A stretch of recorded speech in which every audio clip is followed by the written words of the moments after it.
आपको पता है अभी मई के बाद एक प्लान अपग्रेड हुआ है? कितने लोगों को पता? अभी तक जो आप आरसीएम का प्रोडक्ट लेते थे, जितने का भी 2000 का, 3000 का, 5000 का, एग्जाम्पल 5000 का पीवी का, तो 7वें महीने कितना प्रोडक्ट फ्री मिलता था पहले? नहीं, क्योंकि दुनिया में कहीं सिस्टम नहीं है। लेकिन ये जो मई के बाद प्लान अपग्रेड हुआ है, इसमें 7वें महीने 5000 डीपी का प्रोडक्ट फिर आपको फ्री मिलेगा, और जब तक खरीदते रहोगे हर 7वें महीने फ्री मिलता रहेगा। और जिनका पहला चल रहा था वो ऑप्शन खुल गया है कंपनी में, अभी आप अपना फ्री वाला प्रोडक्ट सेलेक्ट करके ले सकते हो। और ये कंडीशन नहीं है यही लेना है, पूरा हेल्थ गार्ड ले लो, पूरा गामा ओरिजिनल ले लो, पूरा गुड डॉट ले लो, पूरा न्यूट्रिशन ले लो, वो आपकी इच्छा है। पहला तो ये अपग्रेड हुआ है। दूसरा, अभी तक जो कंपनी 45% पैसा बांटती थी, कितना? 45%, अभी 22% परफॉर्मेंस बोनस, 8% रॉयल्टी बोनस और 5% टेक्निकल बोनस। अब बचा कितना?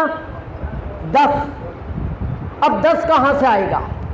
पहले मिलता था आपके टर्नओवर से, लेकिन अब जो प्लान अपग्रेड हुआ है, अब आपको 10% मिलेगा कंपनी के टर्नओवर से। कंपनी का टर्नओवर समझते हो? कंपनी के टर्नओवर की अगर खुरचन भी आ गई, खुरचन, हरियाणा वालों खुरचन समझते हो? कढ़ाई में दूध डालो, उसको उबालो, कुछ समय बाद वो रबड़ी बनता है, और उबालो, कुछ समय बाद वो मावा या खोआ जो भी बोलते हैं वो बन जाता है, फिर आप उसको निकाल लेते हो।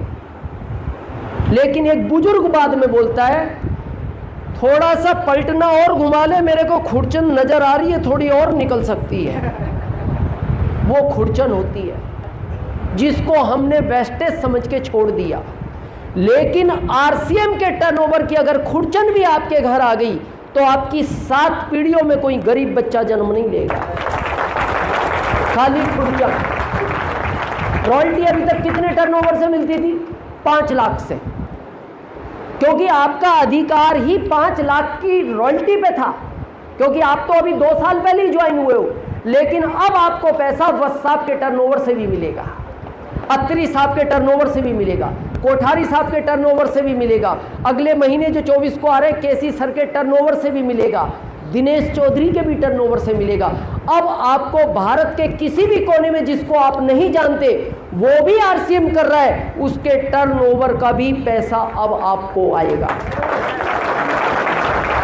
पहले रॉयल्टी लगभग 3% आती थी, कितनी? 25,000, क्योंकि आपके बिजनेस की आती थी। अब कितनी आएगी नए प्लान से जो अपग्रेड हुआ है? लगभग 30 से 35,000 के बीच, यानी 32,000 मान लो। कितनी बढ़ गई? 7,000 महीने की, जिसमें आपका कोई रोल नहीं है। और 7,000 तो आ गए, 7,000 मुनीम जी के यहां जमा है। कहां? भीलवाड़ा मुनीम जी हैं अपने। तो मेरे से किसी ने कहा, मुनीम जी से कहो ना जब ये भेजें तो वो भी भेज दें। मुनीम जी ने कहा, आप बच्चे हो, बच्चे के हाथ में जितना पैसा आता है खर्च कर लेता है, तो खर्च करने का तो मैं हर महीने 7,000 एक्स्ट्रा भेज रहा हूँ, 7,000 जमा रख रहा हूँ। 1 साल पूरा होते ही 84,000 प्लस 32,000 एक साथ भेज दूंगा। बाइक खरीद लेना, बच्चे की फीस भर देना, एक आध बाथरूम बनाना वो बना लेना, क्योंकि अभी एक ही है ना। कैसा हो गया प्लान? जोरदार। जैसा ये 7वें महीने 5,000 का प्रोडक्ट फ्री मिलता, आज एक गारंटेड प्लान मैं दूं। आरसीएम में पहले दिन आदमी किस चीज के लिए आता है? रॉयल्टी, फिर टेक्निकल, फिर रूबी, फिर सपना स्टार रूबी, उसके बाद उसका आखिरी सपना है डायमंड। मैं आज आपको एक गारंटेड प्लान देता हूं आरसीएम की तरह। जैसे 7वें महीने 5,000 का प्रोडक्ट गारंटेड है,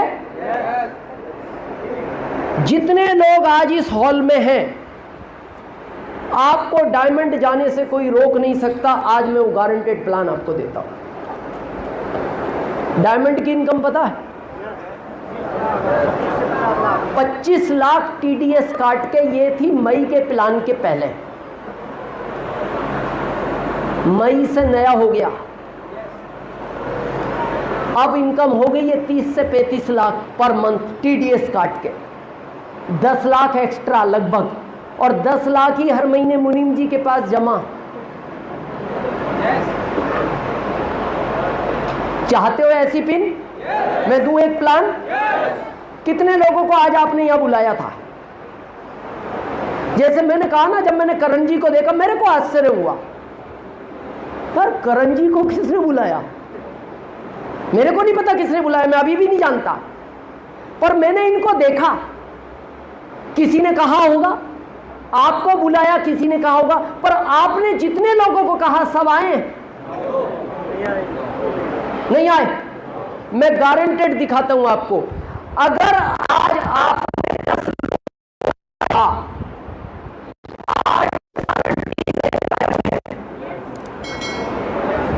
2 आए हैं।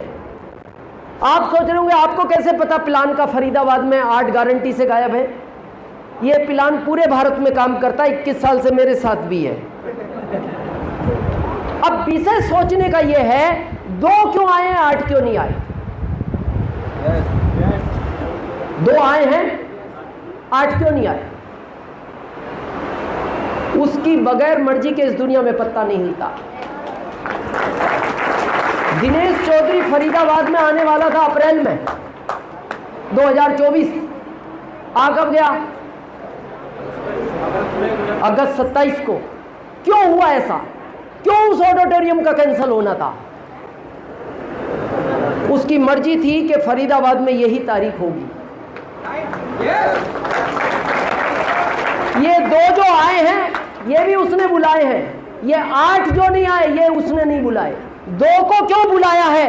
वो इन 2 को डायमंड बनाना चाहता है। 8 को क्यों नहीं बुलाया? 8 को वो डायमंड बनाना। मैं इसको थोड़ा आज प्रैक्टिकल समझाता हूं आपको। कितने लोगों के घर में बेटियां हैं? बेटियां हाथ खड़ा करें।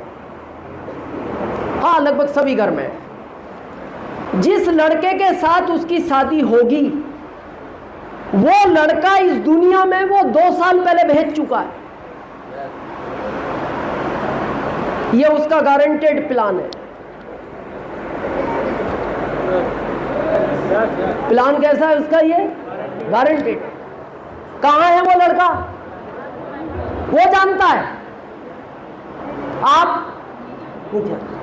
तो एक दिन पूजा में बैठ के उसको प्रार्थना करो, जब भेज दिया तो बता ही दो ना है कहां। क्या बोलता है? तू भी कुछ करेगा क्या? नहीं,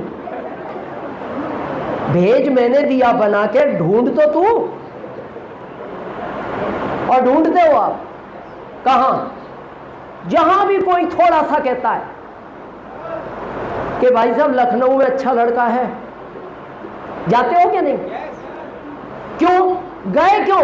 क्योंकि आपको यह पता है प्लान गारंटेड है, लड़का वो भेज चुका है। जैसे 7वें महीने 5000 का प्रोडक्ट फ्री मिलेगा, प्लान गारंटेड। अगर आप 5000 का पीवी प्रोडक्ट खरीद रहे हो तो 7वें महीने मिलेगा फ्री, ये गारंटेड प्लान। तो आप लड़का देखने गए, पसंद नहीं आया, फिर क्या करते हो? दूसरे शहर में ढूंढते हो, वहां भी पसंद नहीं आया, तीसरे में जाते हो, 50 लड़के पसंद नहीं आए, 100 नहीं आए। अच्छा, क्यों गए आप 101 में पे? क्योंकि आपको यह पता है प्लान गारंटेड है। थोड़ा सा भी डाउट होता आप बैठ सकते थे, पर आपको पता है प्लान गारंटेड है। मान लो 100 लड़कों में लड़का नहीं मिला तो फिर क्या करेंगे? क्या करेंगे फरीदाबाद वालों?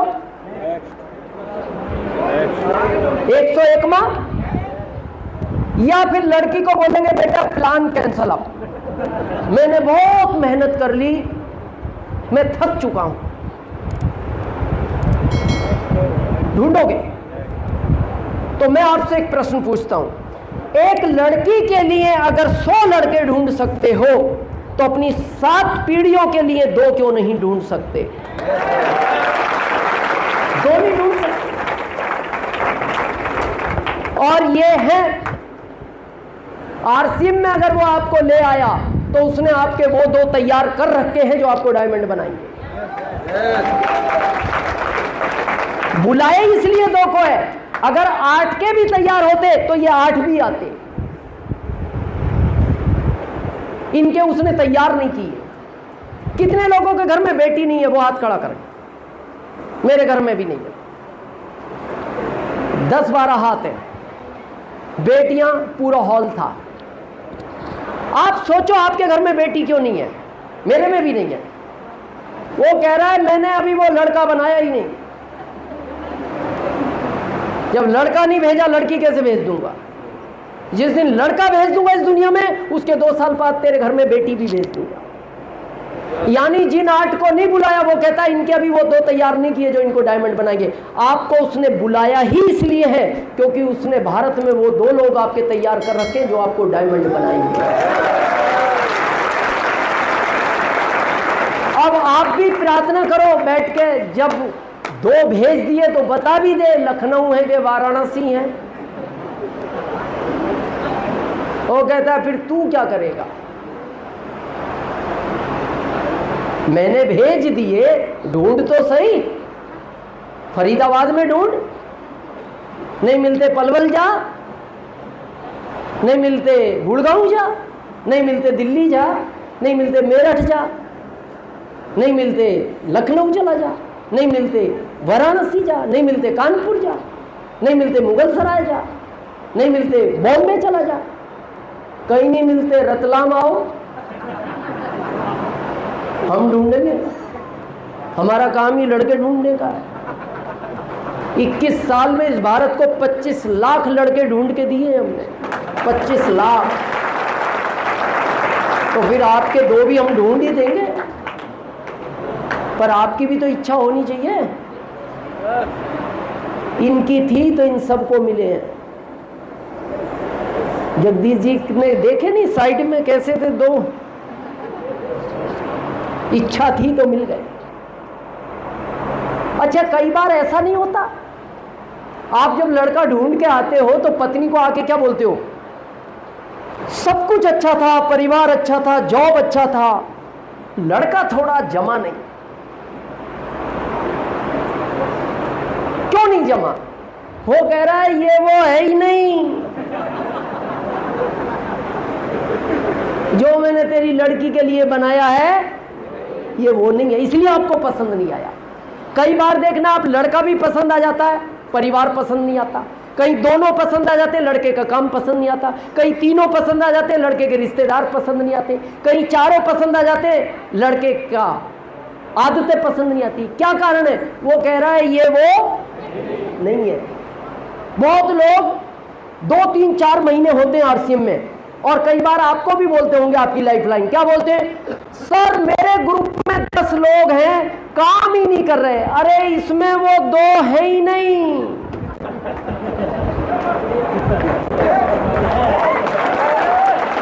इसमें वो 2 नहीं है जो आपको डायमंड बनाएंगे।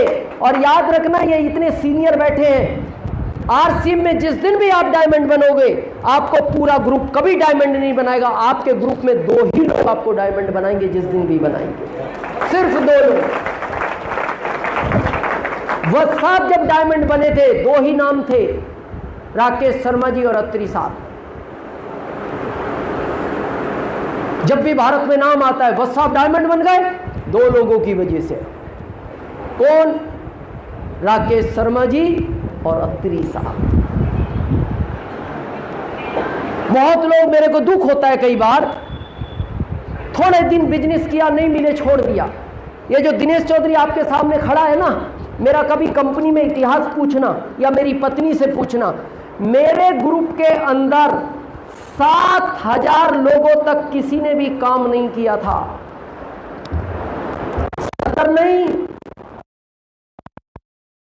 700 नहीं, 7,000 लोग, और मैं जॉब को रिजाइन दे चुका था। और जॉब को रिजाइन मैंने दिया मेरे परिवार के विरोध में। मैंने मेरी माँ को फ़ोन लगाया, मैं जॉब छोड़ रहा हूँ, आरसीएम करूँगा। मेरी माँ का पता पहला शब्द क्या था? तू पागल हो गया। दूसरी लाइन थी, आज के बाद मैं ये समझूंगी मेरे 3 ही बेटे हैं, मैं भूल गई तेरे को। सोचो, जॉब को रिजाइन दे दिया, इनमें किसी ने काम नहीं किया। क्या करता दिनेश चौधरी? किससे सपोर्ट मांगता? मैं तो प्रदेश में रहता था। मैं जब इस सीन को याद करता था ना, मेरा आज भी रोम रोम कांप उठता है।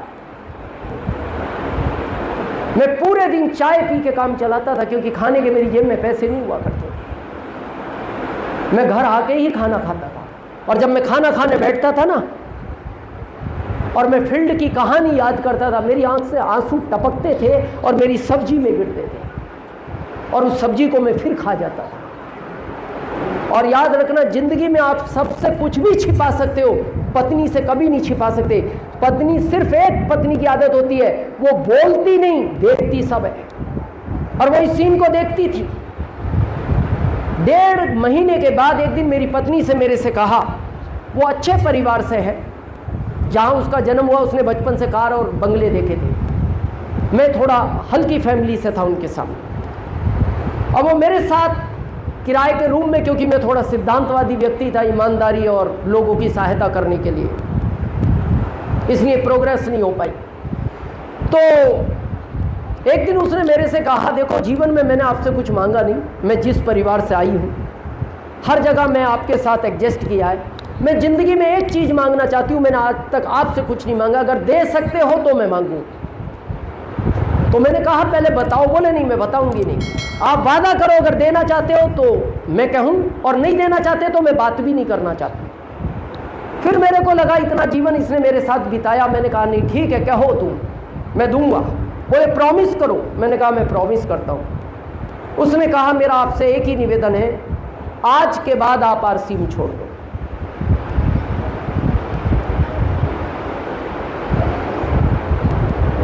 मैं तो एकदम दंग रह गया। मैंने कहा ऐसा क्यों? बोले नहीं, आपने पहले वादा किया। मैंने कहा क्यों छुड़ाना चाहती हो? बोले मैं 1.5 महीने से देख रही हूँ, जिस सब्जी में आपके आंसू गिरते हैं उसी को आप खा जाते हो। ये कैसी जिंदगी जी रहे हो आप? इसका मतलब आप बहुत परेशान हो, और मैं ऐसी जिंदगी नहीं देखना चाहती आपकी।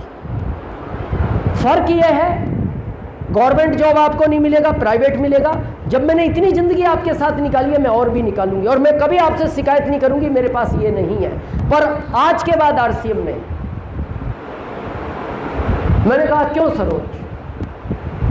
बोले मैं जब आपके साथ मीटिंग में जाती हूँ, मैंने 6 महीने में किसी को रॉयल्टी पहुँचते हुए देखा है, 1.5 साल में किसी को टेक्निकल पहुँचते हुए देखा है, और आपको मैं इतने समय से संघर्ष में देख रही हूँ। मैंने उसको एक ही बात कही, सरोज या तो वो मेरे को आरसीएम में लाता नहीं, लाया है तो उसने मेरे 2 तैयार किए। बोले फिर आपको क्यों नहीं मिले? मैंने कहा ये समय का चक्र है, किसी को ये 2-2 में मिलेंगे, किसी को ये 2-20 में मिलेंगे, किसी को ये 2-200 में मिलेंगे, किसी को ये 2-2000 में मिलेंगे, हो सकता है किसी को ये 2-20,000 में मिले। मैंने कहा हो सकता है मेरे 13,000 लोग और ढूंढने पड़े मेरे को। बोले 13 के बाद तो छोड़ोगे? मैं ढूंढता रहा, और प्लानिंग देखना उसकी। इसी ट्रैक पे नागदा पड़ता है जब बॉम्बे जाते हो, नागदा जंक्शन, जहां राजधानी रुकती है आजकल। वहां से मैं ट्रेन में चढ़ा, मीटिंग दे के खाचरोद। ट्रेन में एक आदमी मिला जो जयपुर से जा रहा था, जिसके हार्डवेयर की बॉम्बे दुकान थी। उससे मेरी बातचीत हुई। उसने कहा, अनजान व्यक्ति था, बोले सर मैं आरसीएम करना चाहता हूँ, आप मेरी मदद करो, बस आके लोगों को समझाओ, मैं यही चाहता हूँ। दूसरा आदमी, मैं भीलवाड़ा कंपनी जा रहा था, मंदसौर से चढ़ा, टीचर था प्रतापगढ़ राजस्थान का। बस में भीड़ बहुत थी, और अब हम आरसीएम में ये सीख चुके थे, बस अपनी घर की नहीं है, उतरना हमें भी है। तो आप देखना, आदमी चढ़ते ही चारों तरफ देखता है क्या कहीं जगह है। अब जगह नहीं थी, तो अब हम आरसीएम में ये तो समझ चुके, थोड़ी जगह दे दो, क्या फर्क पड़ रहा है, थोड़ा बैठ जाएगा, उतरना दोनों को है, बस तो दोनों की नहीं है। मैंने हल्की स्माइल दी, वो बैठ गया। बैठ के उसने बातचीत शुरू की। बातचीत में वो ज्वाइन हुए और 2 साल बाद वो ट्रेन वाला और वो बस वाला दोनों रूबी हुए और उसी साल में स्टार रूबी हुआ। तो मेरा आपसे एक ही निवेदन है, चलते रहना। मेरे टिकट पे एक स्लोगन लिखा हुआ आता है, लगे रहो लगन से, और ये मेरा पहले दिन का स्लोगन है। धीरे होगा चला लेना, जॉब के साथ, व्यापार के साथ, छोड़ना नहीं। हमारे यहाँ शादियां होती हैं, शादियां, फेरे होते हैं 7, हर फेरे पे पंडित जी एक वचन बुलवाते हैं। याद है किसी को वो 7 वचन? उस समय आदमी एक्साइटमेंट में भूल जाता है, मेरे को भी नहीं है, लेकिन जब 7वां फेरा आता है उस समय पंडित जी एक बात बोलते हैं दूल्हे को, बेटा 6 वचन भूल जाएगा तो चलेगा, पर ये 7वां याद रखना। तो दूल्हा पूछता है क्या? बोले बेटा जिंदगी में कैसी भी सिचुएशन आ जाए इसको छोड़ना मत। किसको? पत्नी को। तो वो दूल्हा पूछता है, देखो मेरा तो पहला अनुभव है, आप बताओ छोड़ना क्यों नहीं? आपका लंबा अनुभव है। तो पंडित जी एक ही बात बोलते हैं, बेटा तेरे को आज पता नहीं लगेगा, जब जिंदगी के उतार चढ़ाव के मोड़ आएंगे, हर मोड़ पे दुनिया तेरा साथ छोड़ देगी, आखिरी मोड़ तक सिर्फ यही तेरा साथ देगा। बस एक लाइन याद रखना, कुछ भी हो जाए छोड़ना मत। और मैं भी आपसे एक ही लाइन कहता हूं, कुछ भी हो जाए, कैसी भी सिचुएशन आ जाए, छोड़ना मत, चलते रहना। और आपके चलते सफर में आपके ग्रुप में कई दिनेश चौधरी एंट्री लेंगे, मेरा आपसे ये वादा है, कई दिनेश चौधरी एंट्री